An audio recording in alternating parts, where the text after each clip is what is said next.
It is my pleasure to invite our chief guest for this evening, Honorable Minister of External Affairs of India, Dr. Jaishankar, to kindly share a few words. Professor Sreeram Chaulia, Professor C. Rajkumar, Mr. Kapish Mehra, friends. I appreciate the invitation to join the release of Professor Sreeram Chaulia's latest book, Friends, India's Closest Strategic Partners. So, do allow me to take the opportunity to share some views on this subject. India is today positioning itself as a Vishwamitra.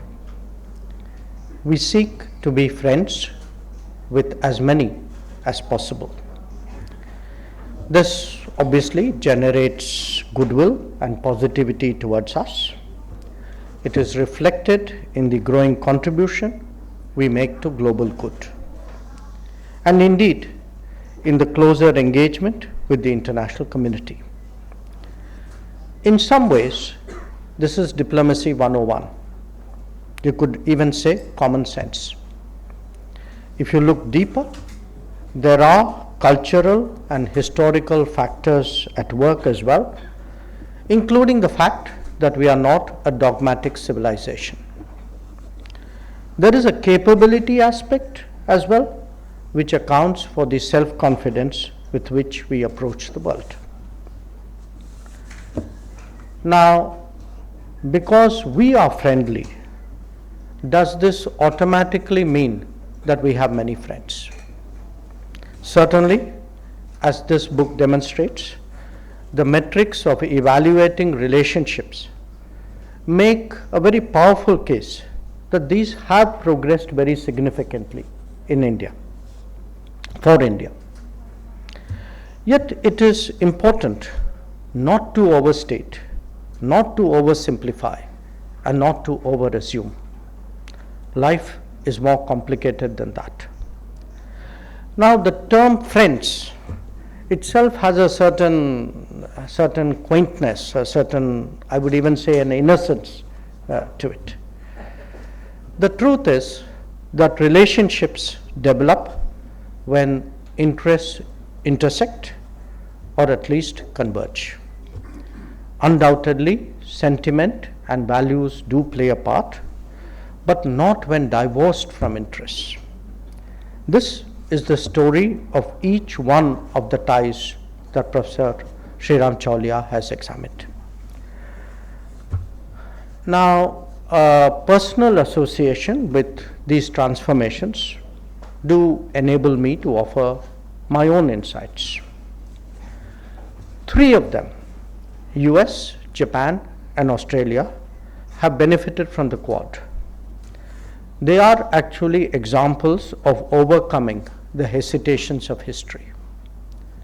Two, UAE and Israel, are from a region that is being engaged comprehensively at last. And the final two, Russia and France, are actually statements of multipolarity, ours as much as theirs. If all these ties have changed so much in the last decade, I'm sure you would agree with me that much of the credit should go to Prime Minister Narendra Modi for his personal interest and leadership.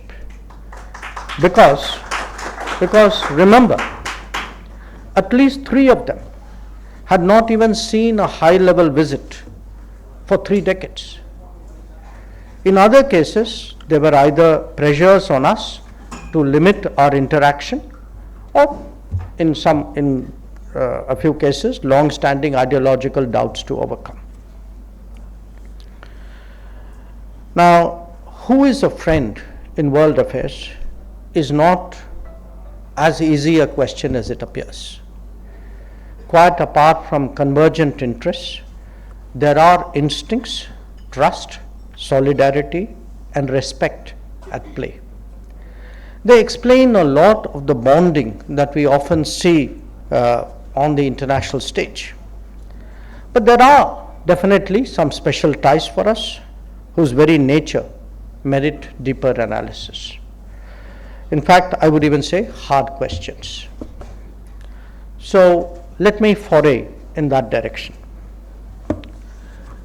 Cultivating friendships for a large power like India is never easy. Certainly, there is the emotional factor that comes from shared experiences, and you can see that most visibly in respect of the global south. I mean, we all have a certain historical commonality. However, smaller partners need both constant reassurance and non-reciprocal handling. We see that as well in our neighborhood first policy.